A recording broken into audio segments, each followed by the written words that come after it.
José Emilio Pacheco, paseo en el lago. Acabo de recibir noticias de Elena.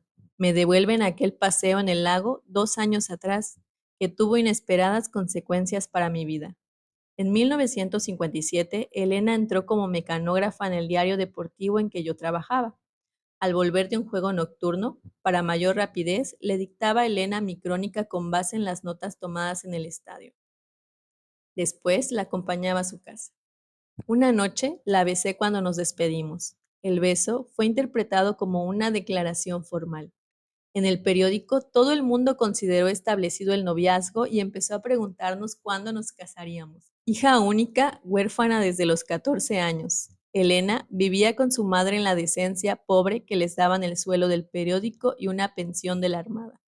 Su padre alcanzó el grado de comodoro antes de retirarse por un accidente que lo dejó inválido y al final le causó la muerte. Yo estaba harto de la vida de soltero y había pasado mucho tiempo en una casa de huéspedes de la colonia Roma. A los 17 años me inicié en el periódico. Tardé otros 11 en recorrer el escalafón hasta convertirme en cronista de fútbol y entrevistador deportivo para una cadena radiofónica perteneciente a la misma empresa del diario. En realidad, aspiraba a ser novelista y había ido aplazando el momento de sentarme a escribir. El matrimonio era una posibilidad de orden. Ya sin demoras ni pretextos, iba a ser lo que había esperado toda la vida. La única condición que Elena y su madre me impusieron fue casarnos por la iglesia. Tras la ceremonia, las amistades del periódico nos organizaron un almuerzo en un restaurante campestre de Tlalpan. Lo soporté sin el menor placer, exhausto por la parranda de la víspera. Para colmo, antes de la noche de bodas, tuve que cumplir con el programa de radio y entrevistar a un boxeador. El matrimonio nos dio más de lo que ambos esperábamos, aunque me costó mucho vencer la timidez sexual de Elena. Me irritaba cuando le habían enseñado en su casa y en la escuela de monjas la sumisión, el responder siempre al marido con palabras que frenaban toda discordia, el secundarlo en todas sus opiniones, el convertir en máximo objetivo de la existencia tener la comida siempre a la hora y los muebles y pisos intachables.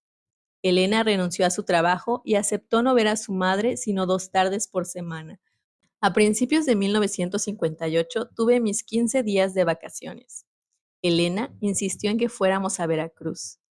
Ella nació y creció en el puerto y allí estaba Edelmira, una hermana de su padre por la que Elena sentía agradecimiento y cariño. Tras un viaje que me pareció eterno en un autobús de la línea ADO, llegamos a Veracruz hacia la medianoche y nos alojamos en el Hotel Diligencias. Por la mañana quise desayunar en el café de la parroquia. Elena insistió en que fuéramos a casa de Edelmira, una construcción sólida, antigua, de balcones y techos altos. Desde allí, me contó orgullosamente Elena, su padre y su tía dispararon contra los marines que invadieron a Veracruz en 1914. En las paredes aún quedaban huellas de las balas enemigas. Tocamos a la puerta. De la sala venía un vals ejecutado en un piano al que le faltaban algunas teclas. Nos abrió un hombre bajo, grueso, sin afeitar. Vestía camiseta, shorts y delantal, y parecía salir de la cocina. Edelmira dejó el piano y se acercó al zaguán. No fingió agrado ni sorpresa. Me escrutó sin recato. Fue obvio que le disgustaron mi baja estatura, el color de mi piel y la mala calidad de mi ropa. Nos invitó a sentarnos en la sala. Entendí que el hombre, unos 20 o 30 años menor que ella, era su esposo. Al principio me habían hecho tomarlo por un sirviente la infinita superioridad y la rudeza con que Edelmira lo trataba. En un inesperado cambio de tono, dijo la tía: saben que esta es su casa. Me ofende que hayan llegado al hotel. Aquí estarán más cómodos y sin necesidad de gastar nada. Elena sonrió para darle las gracias. Contestó que no queríamos molestar y estaríamos muy poco tiempo en Veracruz. Edelmira rezongó algo que no entendí. Sobrevino el silencio. La conversación tuvo que abordar el clima, los grandes calores del verano, los cambios que estaban arruinando al puerto, la maldad y los abusos de los capitalinos como yo, los chilangos invasores que habían acabado con el Veracruz de los buenos tiempos. Mi esposa desvió el monólogo hacia el recuerdo de su padre y la conducta heroica de la familia y de todo el pueblo veracruzano en 1914. Yo sabía vagamente que Delmira era viuda de un hombre riquísimo que la dejó llena de propiedades e inversiones. Imaginé el resto de la historia. Federico había sido empleado del esposo de Edelmira, un comerciante español. Al morir su patrón, Federico se casó con la viuda pensando que pronto heredaría la fortuna. Pero ella sobrevivió y lo esclavizó para castigar sus ambiciones. La anciana dijo que deberíamos conocer el lago de Catemaco, el lugar más bello del mundo. Lo elogió por haberse casado allí con mi innombrable Indalecio. Ese sí que era un hombre, no como los de ahora. De verdad Catemaco es hermosísimo. Está muy cerca de Veracruz. Se hacen 4 horas y vamos en mi coche. Hoy no se puede porque está en el taller y aparte debo asistir a una junta de catequistas. Pero si no tienen ustedes otro plan, mañana podemos ir. A continuación, palmeó 2 o 3 veces. En respuesta, Federico apareció limpiándose las manos en el delantal sucio de grasa y de un líquido rojizo. ¿Sangre o salsa? Pensé que nos invitarían a almorzar. Edelmira nos despidió y prometió que a la mañana siguiente pasarían a recogernos. Federico nos acompañó hasta la puerta. Nos sentamos en los portales del Hotel Diligencias, sin necesidad de que Elena me preguntara firme que Edelmira me parecía siniestra y me indignaba la forma de tratar a su marido. Por primera vez en nuestro matrimonio, Elena me contradijo. No juzgues lo que no conoces, déjame que te explique. Mi tía es una de las mujeres más ricas de Veracruz. Fue esposa de un gobernador y enviudó hace 30 años. Entonces se casó con un sobrino del difunto. Por compañía, claro. A Federico le gusta cocinar, le arregla la casa, le maneja el coche. Ella administra todos sus bienes y no permite que él toque su dinero ni sus papeles. Aquí, como en todas partes, hay chismes. Las malas lenguas dicen que Federico es homosexual. Yo francamente no sé. Lo único que puedo decirte es que jamás ha engañado a mi tía con mujeres más jóvenes. Fuimos a San Juan de Ulúa, a Villa del Palmar y a Mocambo. Elena se sentía mejor que nunca. A mí, Veracruz me gustó mucho, pero la humedad y el calor me torturaron. El sol me quemó y no pude cerrar los ojos en la noche asfixiante. Sentí que el trópico no estaba hecho para la gente del altiplano. Al amanecer refrescó. Me hubiera encantado quedarme entre las sábanas. Elena me apremió a que fuéramos a desayunarnos en la parroquia. El lugar, el ambiente, el café con leche y el pan me entusiasmaron tanto como los tranvías abiertos en los que paseamos la tarde anterior. Todo empieza bien, me dije. No tardó en echarse a perder. Tuvimos que esperar más de una hora. Cuando al fin llegaron en un Hudson de los años 40, aunque bien conservado, me sorprendió ver a Edelmira en el asiento trasero y a Federico adelante como chofer. La tía abrió la puerta y secuestró a Elena. Me pareció descortés no acompañar a Federico y fui a sentarme a su lado. Viajábamos por la orilla del mar. La carretera estaba trazada sobre la arena. A la derecha se sucedían los médanos. Después vimos puentes, sembrados, caseríos. Edelmira hablaba en voz baja con mi esposa. Elena guardaba un silencio entre molesto y culpable. Todo me hacía sospechar el tema. ¿Cómo pudo haberse casado con el reporterillo de un pasquín para la plebe, con un pobre diablo que siempre la tendría en la miseria? Una muchacha de esa ilustre familia, hija de un héroe que combatió a los invasores de 1914. Después persiguió submarinos nazis en el Golfo de México y finalmente quedó inválido por salvar a su tripulación cuando explotó una caldera. La voz adquirió un timbre de furia. Si bien solo alcancé 5 palabras, son como agua y aceite, supe que no me había equivocado. Ya con plena intención de lo que yo escuchara, Edelmira cargó contra las veracruzanas que cometían el imperdonable error de aceptar como marido a un chilango, la casta más taimada y ruin de la tierra, la culpable de todos los males del país. Siguió adelante en una diatriba contra la gente de piel morena, bigote recortado y cabello crespo que eran el lastre y la ruina del pobre México, sostenido en pie por los blancos sin mezcla, los descendientes puros españoles. Salvo que Delmira fuera ciega, sus palabras no podían ser una agresión más directa y más gratuita en contra mía y de Federico. No obstante, me tragué la cólera en silencio. Federico manejaba pésimamente. Iba a pedirle que me dejara conducir el Hudson cuando escuché de nuevo, y en su tono más áspero, la voz de la anciana.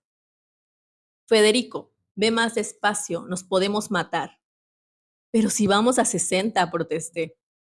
Es preferible ir con calma, no hay ninguna prisa, dijo Edelmira. Luego habló, otra vez lo bastante alto para que Federico y yo la escucháramos y nos sintiéramos ofendidos, de la sociedad dorada de Veracruz durante el porfiriato. Ella estuvo a punto de convertirse en una gran pianista. El gobernador, Teodoro de Geza, le consiguió una beca para estudiar en Viena.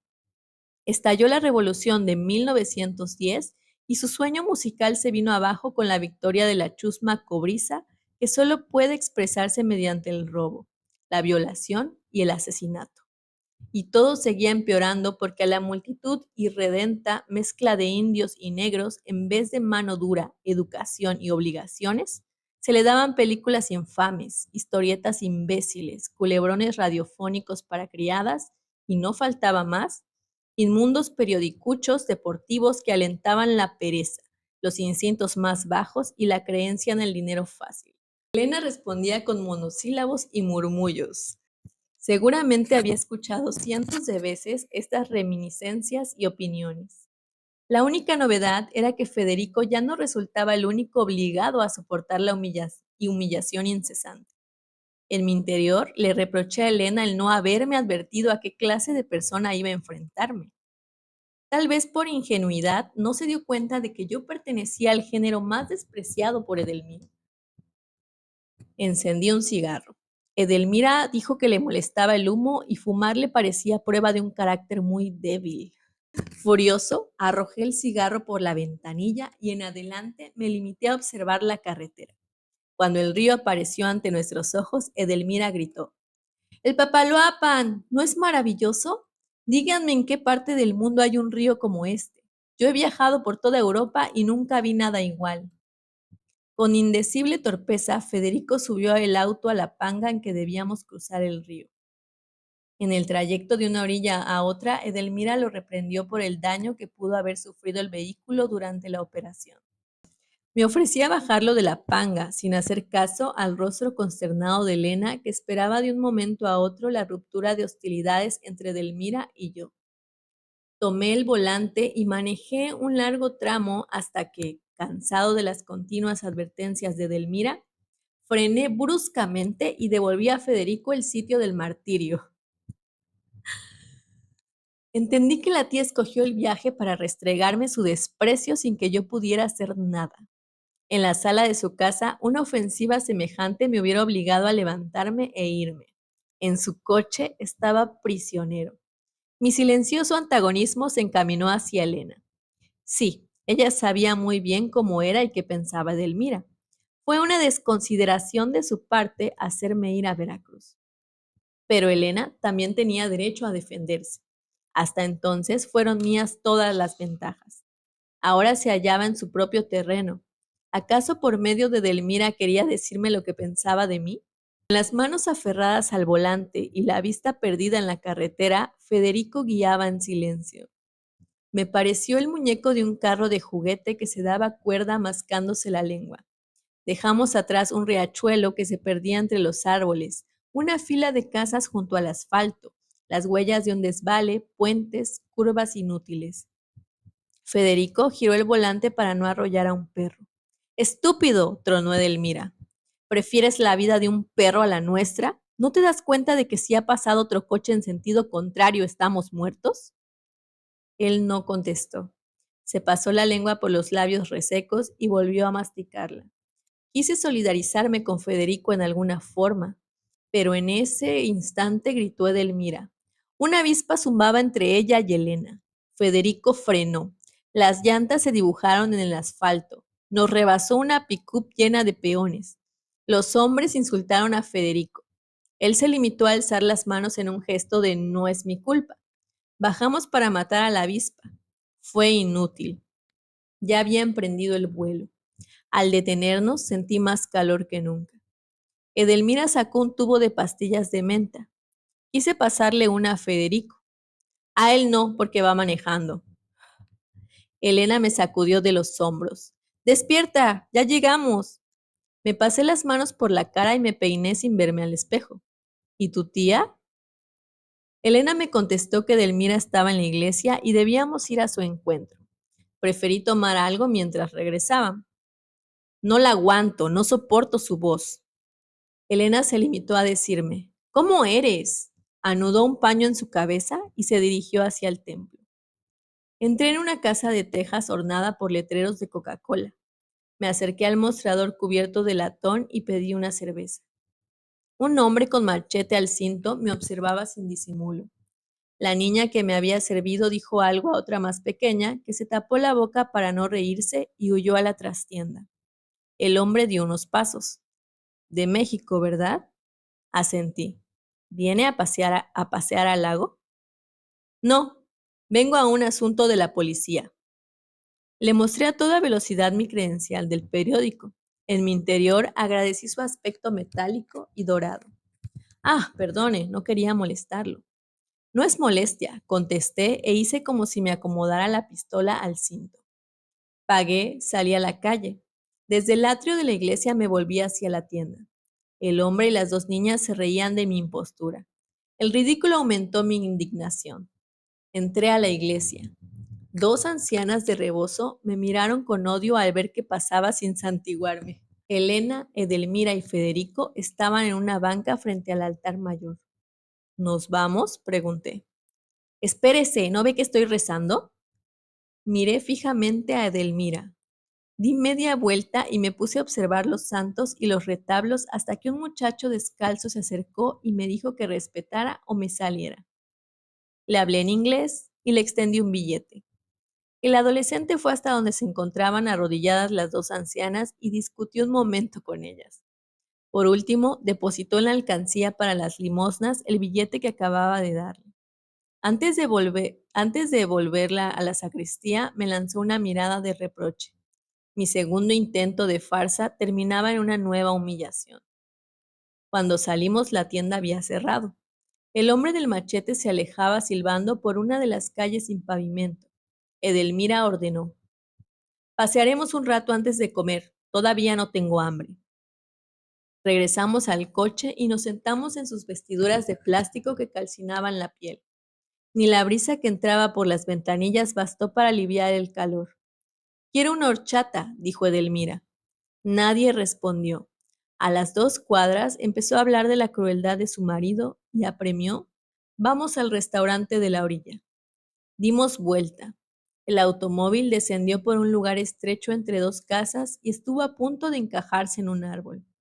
Federico metió la primera velocidad y con grandes protestas del motor seguimos por la ribera. En el restaurante no existía carta. El mesero nos indicó que podíamos comer.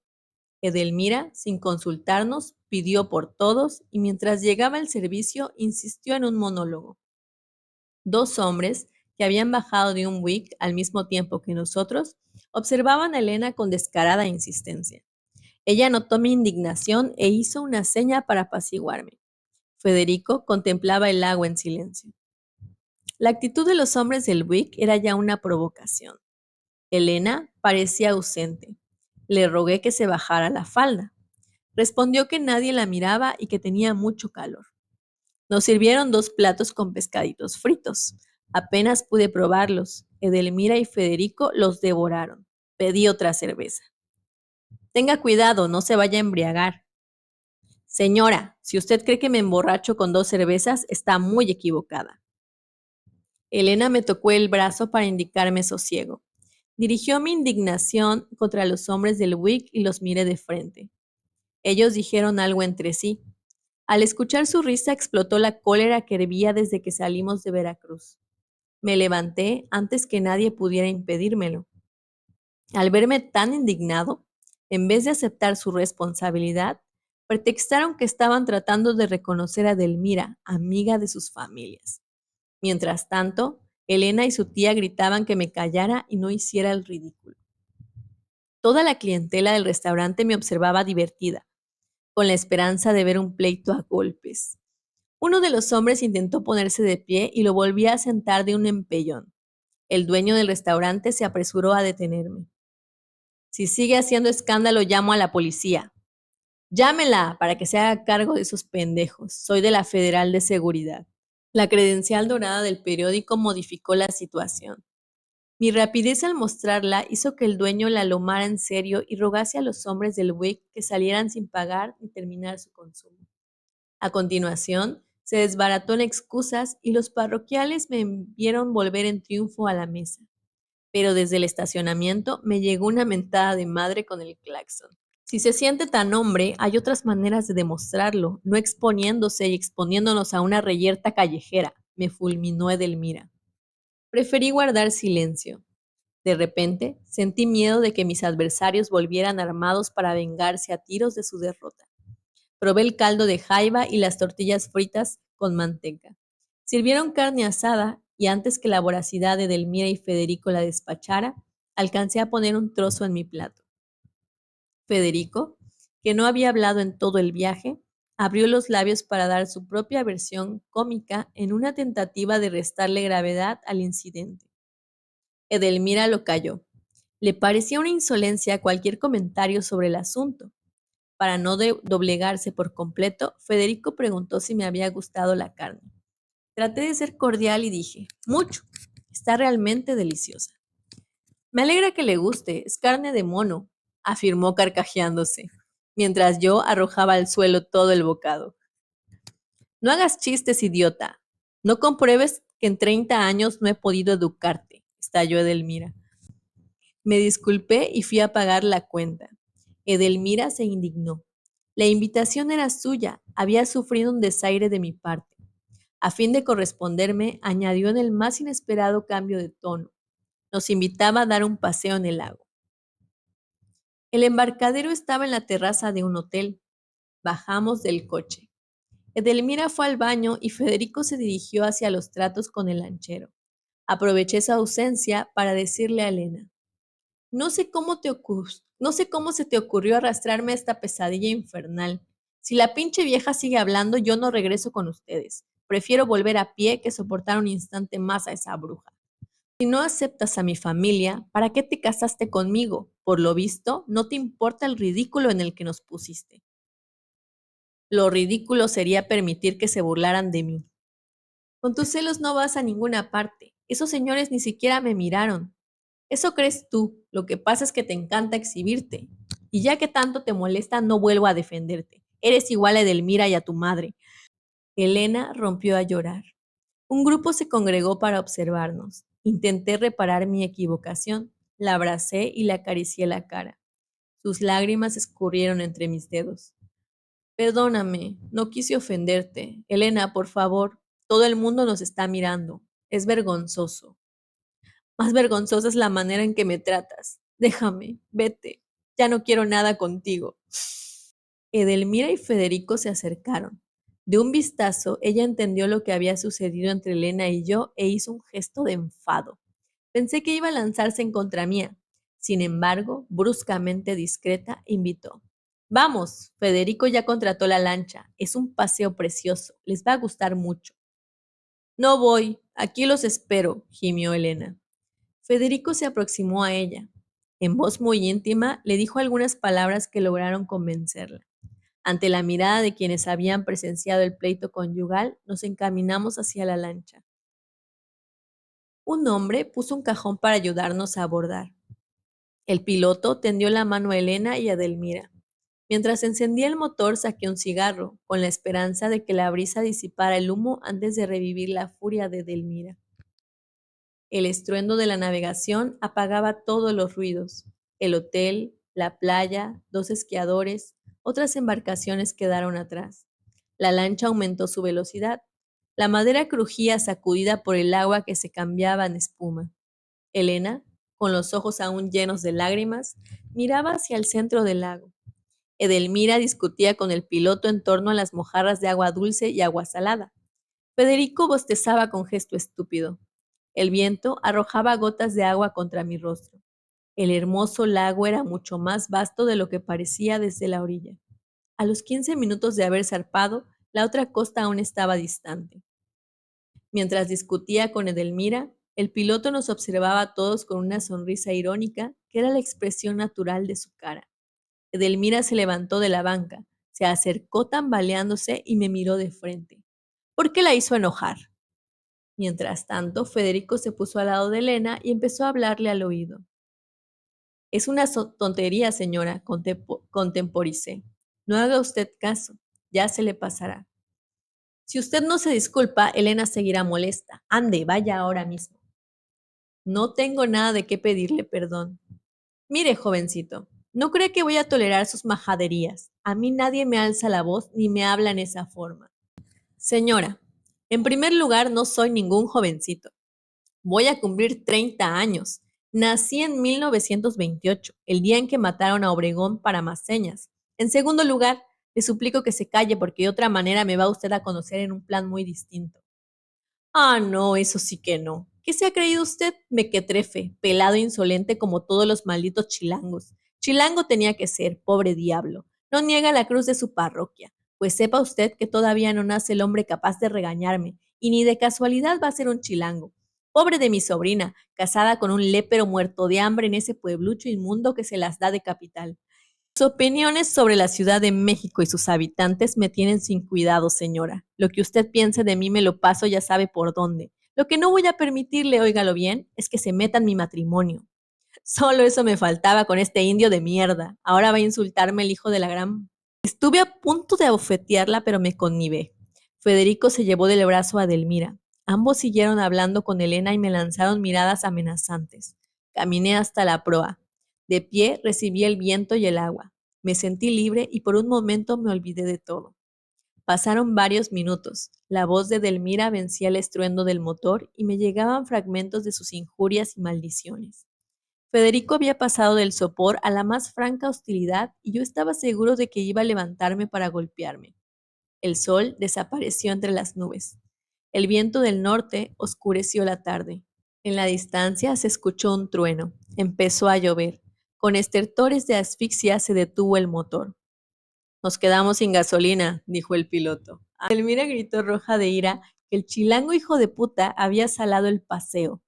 No pude más. Me lancé sobre Delmira y de un empellón la arrojé al agua. Elena y Federico gritaron aterrorizados. Esos movimientos de Delmira la arrastraron al fondo. Federico suplicó al piloto que la salvara a cualquier precio. El hombre nadó bajo la superficie y asió a Delmira por los cabellos. Mientras Elena y Federico ayudaban a izarla a bordo, salté de la lancha y gané la orilla con enorme esfuerzo. Al día siguiente volví a Veracruz. En el Hotel Diligencias encontré un recado en que Elena me conminaba a no verla ya nunca y me declaraba su odio y su desprecio. Junto al mensaje de Elena había 2 líneas de Federico. El asunto ya está en manos de sus abogados que se disponían a presentar la denuncia por injurias, agresión y asesinato en grado de tentativa. Me dirigí a casa de Delmira. Estaba desierta. Un vecino me dijo que la señora se encontraba muy grave en un hospital de Jalapa porque un criminal intentó darle muerte en Catemaco y la acompañaban su marido y su sobrina. Al llegar a México fui al departamento de mi suegra. Vivía en uno de los primeros edificios con interfono. La madre de Elena no contestó. La portera no me dejó pasar. A diario, durante meses, envié a Veracruz cartas y telegramas que no tuvieron respuesta. De algún modo, gracias a las amistades que había dejado Elena, la historia del paseo en el lago llegó al periódico. Alguien le imprimió la variante de que la agredida había sido mi esposa. Me aplicaron la ley del hielo y la situación se volvió intolerable. Tuve que renunciar a mi trabajo de cronista y a mis ambiciones de escritor y dedicarme a la compraventa de autos usados. Hoy, 4 de enero de 1960, 2 años después de aquellas vacaciones, he recibido al fin noticias de Veracruz. Una esquela anuncia la muerte de Delmira y una nota de Elena me pide el divorcio a fin de casarse con Federico. Yo lo sentía que iban a tener algo. ¿Sirve de algo la experiencia? No sé nada del mundo y todavía tengo mucho que aprender del tiempo y de las relaciones entre los humanos.